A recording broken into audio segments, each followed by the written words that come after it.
Pinapanagutan kita. Pero kahit kailan, hindi kita pwedeng ibigin. Oo, aminin ko. Mahal kita.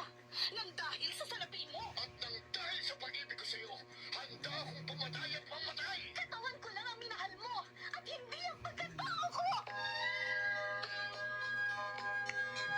Mr. Roman.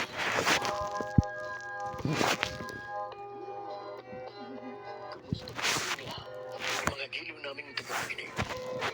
Inaanyayahan ko po kayong pakinggan ang pagsasadula ng mga lilang kasaysayan ng pag-ibig. Padala ng ating mga tagisbaybay at bibigyan ng buhay ng inyong mga paboritong bituin sa radyo. Mga kasaysayang nagtatampo ng mga pusong sugatan, mga pusong suwi, at mga pusong punong-puno ng pagmamahal. Lahat po yan dito sa ating tulang. Mr. Romantico.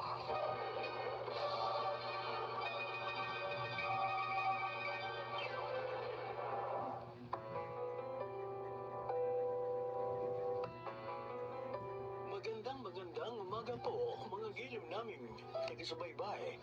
Narito na ngayon ang tampok na kasaysayan sa ating palatuntunan. Dear Mr. Romantico, itago niyo po ako sa pangalang John ng Carinta Rizal. Isa kong security guard na kung saan-saan nadidestino. At sa mga napagtututihan ko, may mga babae kong nakikilala at nagiging kaibigan. Subalit nang makilala ko si Nitz, saka ko lang naramdaman ang kakaibang tibok sa aking puso. Kaya naligaw ako sa kanya at hindi naman ako nabigo. At noong mahigit 3 buwan na ang aming relasyon, may nangyari na sa amin.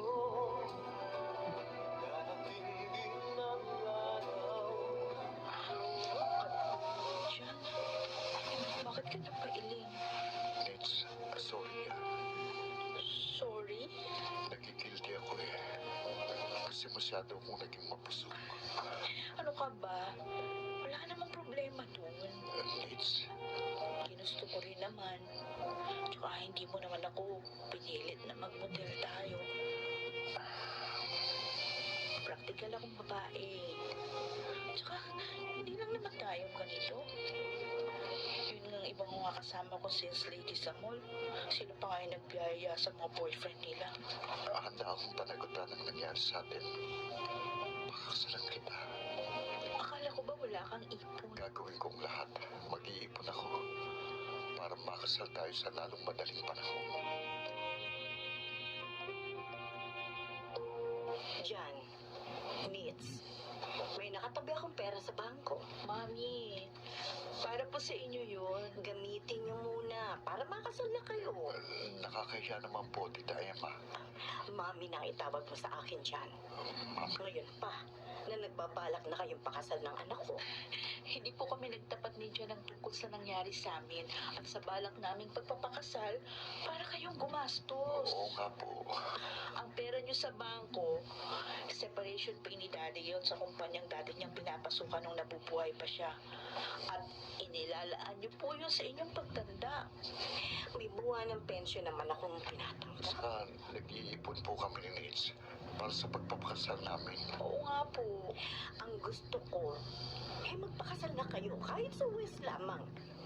Kaysa naman gumagaya kayo sa ibang magkarelasyon na nagsasama ng para mag-asawa, gayong hindi pa naman kasal. Gaya ng narinig kong pag-uusap ninyo kanina dito sa sala. Bago ako lumapit sa inyo. At narinig niyo po pala kami ni Nitz. Lahat. Pati ang balak ninyong pagbalik sa motel bukas. Oo. Mami, Makakasal na kayo, Nitz. Dahil hindi ko gusto na magpatuloy ang relasyon ninyo nang hindi kayo kasal.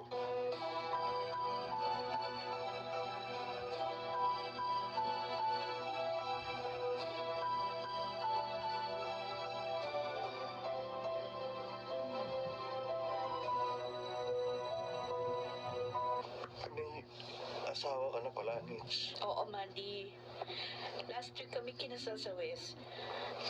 Kaya nga nagdadalawang isip ako na makipagkita sa'yo dito sa food court. Natuwa ako na nagkita tayo dito sa mall na pinagtatrabahuhan mo. Nagpapasalamat ako dahil pinagbigyan mo akong samahan para kumain dito sa food court. Ang tagal na natin hindi nakita. Ay, hindi tayo dapat magtagal. May trabaho pa ako eh. At saka sana, ito na yung huli. Huli? Hindi na ba pwedeng masundan pa na makasama ko sa pagkain ng babaeng hinahangaan ko? Nahangaan. Miss, nasa high school pa lang tayo. Plus na kita. Hindi ko lang masabi sa iyo dahil mahihayin ako. Kaya nagsikap ako makatapos ng pag-aaral at magkaroon ng magandang trabaho. Para maipagmalaki ako sa iyo sakaling magkita ulit tayo. Handa na sana akong ligawan ka, kaya lang Mandy, hindi ko inasahan na may asawa ka na pala. Wala na pala akong pag-asa. Huli na pala ang pagdating ko sa buhay mo.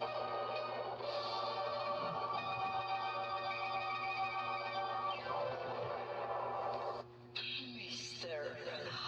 Romantico. Mr. Romantico, ipinaalam sa akin, Nitz, ang pagkikita nila ng dati niyang kaklase sa high school na may crush pala sa kanya. Pero hindi ko alam, may ibang tao rin palang nalungkot nang nag-asawa na ako.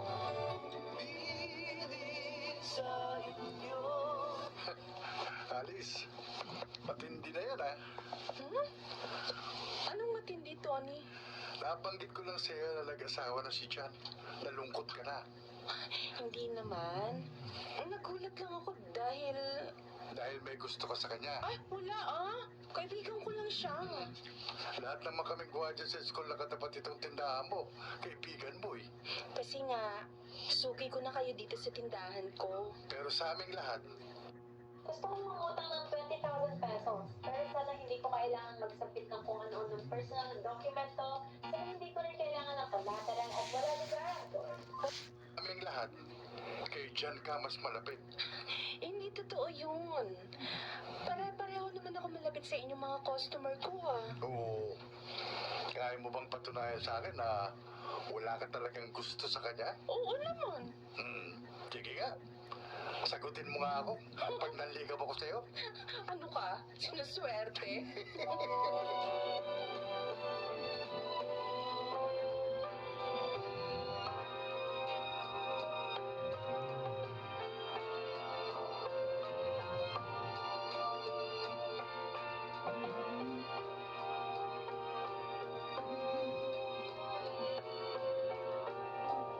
Hinuhuli ko lang siya, John. Kasi nga, napapansin ko, mas close siya sa'yo kaysa sa amin ng mga kasamaan mo sa Q. Hindi naman siguro. Talong hindi. Tingnan mo, ha?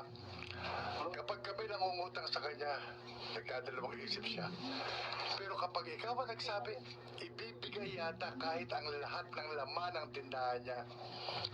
Kung totoo man ang sinasabi mo na may gusto sa akin si Alice, tinitiyak ko sa'yo, walang mangyayari. Oh, huwag mo sabing, aayawan mo siya, pare. Ang ganda nun. May asawa na ako eh. Ay, kahit na eh. Bakit? Hindi ka na ba pwedeng makipagrelasyon sa iba? Eh, ang dami namang may asawang lalaki na may kabit. Tony, ayokong lukuhin ang asawa ko. Maniwala ako sa'yo. Sabi mo lang yan. Pare lalaki rin ako. Magkaiba tayo. Hindi ko kayang sirain ang magandang pagsasama namin. Eh, paano kung palay nang lumalapit sa'yo? Tony, Pare, walang manok na tumatanggi sa palay. Ipapuputol ko mga daliri ko kapag tinanggihan mo si Alice kung siya na mismong lumalapit at magpakita ng motibo sa'yo.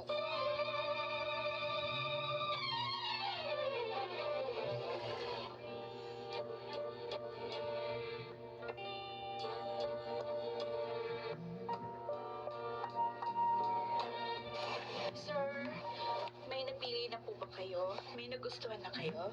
may nagustuhan ako, kaya lang hindi ko na pwedeng makakuha eh. Bakit ho? May asawa na siya.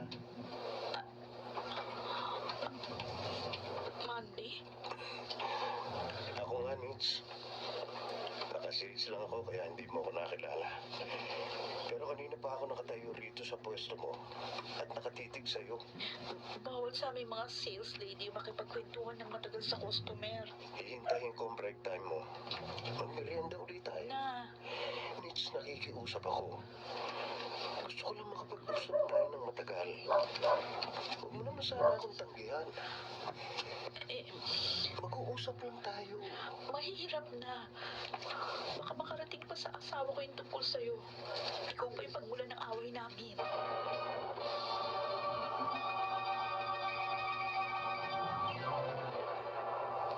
Mr. Romantico. Lingid sa akin, Mr. Romantico. Madalas puntahan sa mall si Nits ng dating kaklase niya sa high school na may gusto sa kanya. Nang hindi niya ipinaalam sa akin. Kahit alam ni Mandy may asawa na ako, para pa rin akong dalaga na nililikawan niya. Nits, ang binubulong mo. Wala po, Mami. Wala. Opo. Kanina pa ako nagtatanong sa'yo. Kung kumusta na kayo ni John dito sa tinitirhan ninyo. Okay lang naman po kami rito ng manugang niyo. Ako lang pumarito dahil hindi niyo naman ako pinapasyalan. Pareho kasi kaming busy sa trabaho. Kung bakit naman kasi, bumukod pa kayo ng matitirhan. Mabuti na po yung nagsarili kami. Pwede naman kayong pumisan sa akin kahit habang buhay. Mami, hindi po kami matututunay dyan sa buhay kung nakapisan kami sa inyo. Isa pa, malayo-layo yung bahay niyo doon sa pinapasukan namin. Sige. Kayong bahala. Pero kung sakaling may maitutulong ako sa inyo, huwag kayong mag-aatubiling magsabi sa akin. Opo. Handa akong tumulong sa inyo